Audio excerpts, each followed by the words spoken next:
Mesa de diálogo. Voto Baja California 2015. De regreso en esta mesa de diálogo Voto Baja California 2015 con Nancy Sánchez Arredondo, la presidenta del PRI en Baja California, y Salvador Morales Riubí, el coordinador de campaña del PAN en el estado. Hay preguntas del público, una de ellas es de Ricardo Ochoa. Quiere saber su opinión sobre el tema de los autos usados, el problema que hay con las importaciones, y esto pues deriva, yo le agregaría, a la situación que estamos viviendo en Baja California con los autos chocolate, que es muy grave, por donde creo lo volteamos a ver. Nancy, por favor. ¿Quién no recuerda aquellos tiempos donde solamente podían transitar los vehículos fronterizos en la frontera? Hasta ciertos kilómetros nada más. Era como un trato especial a la zona fronteriza. De repente llega un presidente de la República que permite la nacionalización de los autos. Los autos se nacionalizaban y empezaban a transitar por todo el territorio nacional.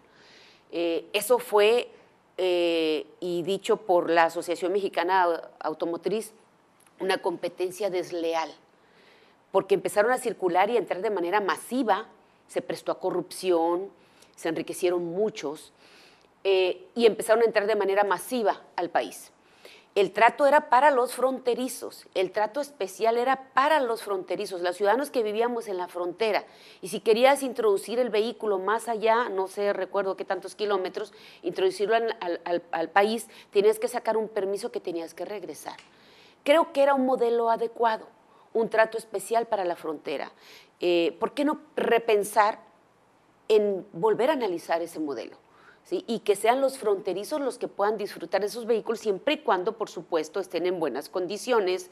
Pero ahorita creo que el problema ha sido pues muy mañoseado, por decirlo de alguna manera, que pueda calificarlo como negativo. Se presta a corrupción, se presta a competencia desleal. Hay gente de bien que se dedica a eso, que hay que buscar la manera y la alternativa que puedan seguir viviendo, pero es un tema que se debe de analizar a profundidad y es un tema que tiene que analizarlo la Cámara, ¿sí?, de Diputados. Salvador, por favor. Definitivamente creo que el fondo de este problema es la visión que se tiene de la frontera desde el centro de nuestro país, porque si tuvimos en algún momento un esquema de excepción para ese tema en lo particular, también lo tuvimos en otra época para diferentes importaciones del resto del mundo que podían llegar a las franjas fronterizas o a la zona libre, como se le denominaba. Y también lo teníamos con el IVA, por ejemplo. De Baja California teníamos un IVA inferior en 5 puntos y a veces era un poquito más o llegó a ser un poquito más la diferencia. Y las decisiones que se toman desde el centro pensando en la realidad económica del centro del país o del sur o de la zona del Bajío no es la del norte, pero también no es la del norte en general. Baja California no es igual que Sonora, ni Nuevo León, ni Chihuahua, ni mucho menos Tamaulipas, entonces son condiciones distintas. La importación de carros en esta zona en su momento tenía que ver por la falta de atención que podían tener los productores o los vendedores del resto del país y los carros usados no llegaban para acá. Sin embargo, tampoco se desarrollaron esquemas adecuados de transporte. Entonces, el que alguien tenga en Tijuana, Mexicali, Ensenada, Tecate, en nuestras ciudades en este estado, un carrito de, ¿qué te gusta?, $1,000, pues es una necesidad casi básica de esa familia, porque de otra manera no tiene cómo llegar eficientemente a su trabajo y poderse mantener, porque nuestros sistemas de transporte no son adecuados. Eso no se entiende en los tomadores de decisión en el centro, es una realidad, y es una realidad económica que te provoca que alguien no sea útil para la colectividad. Me parece que ese tipo de decisiones efectivamente se deben analizar y se deben tomar con buenas representaciones en el próximo Congreso de la Unión. Muy bien, en este mismo tema se ha hablado mucho acerca de la situación que enfrentan los que traen justamente un auto irregular, un auto chocolate, por ejemplo. Y, pues, por ejemplo, las versiones de los comerciantes establecidos que pertenecen, por ejemplo, a la Canaco, a quienes acusan de, bueno, es que ellos están cuidando sus intereses, pero que finalmente tienen que ver con una realidad y es la venta de calcomanías para supuestamente protegerse del decomiso de las unidades. Llámese Anapromex, llámese Onapafa, el líder de Anapromex ya ha estado aquí en la cárcel en Baja California, y ahora pues viene una acusación de que le entró a este negocio un regidor de Tijuana, ¿no? Yo di mi opinión muy particular y yo tal cual se la hago saber a la audiencia. Creo que alguien que esté en un cargo público debería de promover la legalidad, no esto que a mí me parece un abuso. A mí hay quienes defienden... Es su obligación constitucional. Pero les reboto esta idea, de estas calcomanías que a mí me parecen un engaño. ¿Cómo las ven desde sus perspectivas? ¿Cómo las ven desde su partido? Nancy, por favor. Totalmente reprobable. Precisamente por eso es que les comentaba que todas este tipo de acciones se prestaron a la corrupción, ¿sí? Y deja un mal sabor de boca en un tiempo en lo que queremos que nuestros representantes sean transparentes, donde la ciudadanía exige eso. De ninguna manera nosotros, el PRI avala eso, será él que tenga que defenderse, ¿no? Y la ciudadanía juzgarlo, pero de ninguna manera nosotros, al contrario, yo creo que tenemos que caminar precisamente a poder de alguna manera resolver este problema y evitar esa pifia, ¿no? Porque se convirtió en un caldo de cultivo para la corrupción, ese tipo de acciones de los autochocolates, ¿no? Que se les abrió la frontera y de repente pues había grandes negocios, ¿no? Y gente involucrada en eso que actuó, por supuesto, al margen de la ley. Salvador. No, definitivamente en eso estamos 100% de acuerdo.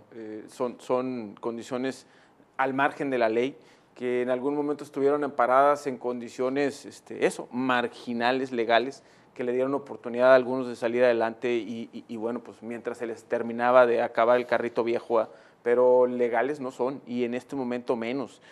Hay que encontrar esquemas, eso es urgente.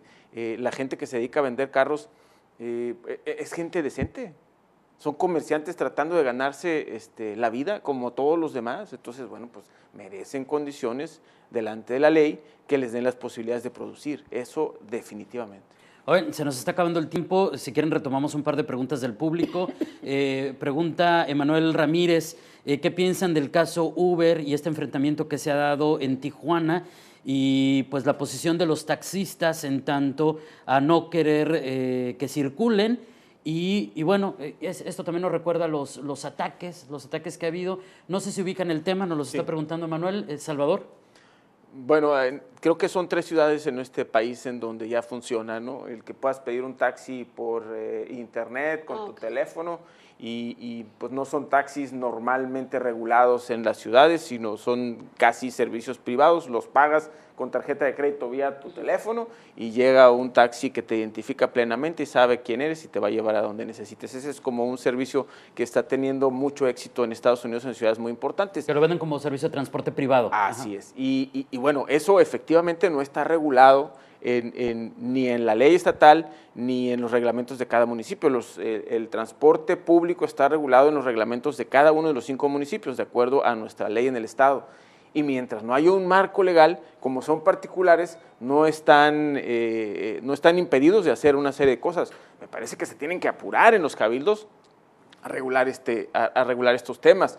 Y ahí sí no recuerdo si la ley dará margen para que haya funcionamiento de esta naturaleza, porque alguien que da un servicio público debe estar plenamente identificado, tener placas de ese tipo, tener ciertos colores en sus vehículos, el conductor debe tener un tipo determinado de licencia, en fin, hay una regulación que se debe acatar. Muy bien. Nancy, ¿alguna opinión al respecto? No cabe duda que la sociedad nos rebasa, ¿no? Y los gobiernos de repente se quedan un poco atrasados en la reglamentación. Pues a prisa, o sea, la prisa, tenemos que caminar al mismo tiempo que la sociedad está evolucionando. Que no nos ganen, Urge, que no nos ganen. Dice la señora Flores que nuestro país está en bancarrota, que ella es de la tercera edad y que en todos estos años, 82 que tiene de edad, ha visto que el PRI tiene a México muy mal, que no es el país que nos merecemos. ¿Alguna respuesta? Sí, creo que no es el México que nos merecemos, le doy la razón, merecemos mucho más. Definitivamente nuestro país estuvo durante mucho tiempo estancado. Y hablo de mucho tiempo y hablo de todas las décadas para la señora Flores. No solamente los tiempos nuestros o no nuestros, creo que va ella, y espero en Dios que lo pueda ver, aún a sus 82 años, va a ver cómo México, después de las reformas estructurales, le quitamos un freno. y vamos a ver un México más distinto, un México más justo, sobre todo un México más justo en el tema de la gran diferencia que habría entre la pobreza y la riqueza, que veíamos cómo iba creciendo la pobreza y quienes vivían en condiciones buenas y óptimas eran realmente pocos, las condiciones de educación y sobre todo el ver este país que está rodeado de cosas buenas y sobre todo de mares ricos, de grandes valles, y que tiene un potencial enorme, va a salir adelante y ojalá la señora Flores lo pueda ver. Salvador, ¿algún mensaje respecto a esta llamada? No, yo creo que ojalá y no perdamos nada en la fe, y creo que la señora Flores no la ha perdido porque por eso se manifiesta y a esos 82 años quisiera que las cosas sean mejor y ella está participando así, dando a conocer su opinión. Muy bien, pues se nos acabó el tiempo, creo que ya tenemos temas sobre, no nos alcanzó, creo que ni para la mitad de los temas que teníamos planeados, pero ya hay dos obligados, y ¿qué les parece si lo dejamos para el próximo viernes? Uno, pues lo decepcionante de nuestros actuales diputados federales, nos pusimos a hacer un monitoreo y encontramos que por ejemplo, los de Tijuana prácticamente ignoraron a su ciudad. Hubo un diputado que no presentó ni una sola iniciativa, y además todos los pluris en el mismo canal, no hicieron prácticamente nada, ¿no? Entonces, pues de repente pues, tenemos que reflexionar respecto a eso. Y por otro lado, lo que ha pasado con las campañas negras. Había la promesa de no hacerlo, pero ha habido desde campañas oficiales, con ataques que han sido ya considerados oficialmente calumniosos y que se han tenido que retirar del aire, pero también todas estas campañas que se mandan por correo y por redes, algunas de ellas de muy mal gusto aquí en Baja California, y pues de eso platicaremos el próximo viernes, si les parece. Con gusto. ¿Sale? Claro que sí. Muy bien, pues muchísimas gracias. Aquí Gracias. nos vemos entonces. Vamos a hacer una pausa. Esta fue la Mesa de Diálogo Voto Baja California 2015 con Salvador Morales y Nancy Sánchez, y enseguida regresamos con mucho más a Visión Informativa Primera Emisión. Mesa de Diálogo Voto Baja California 2015.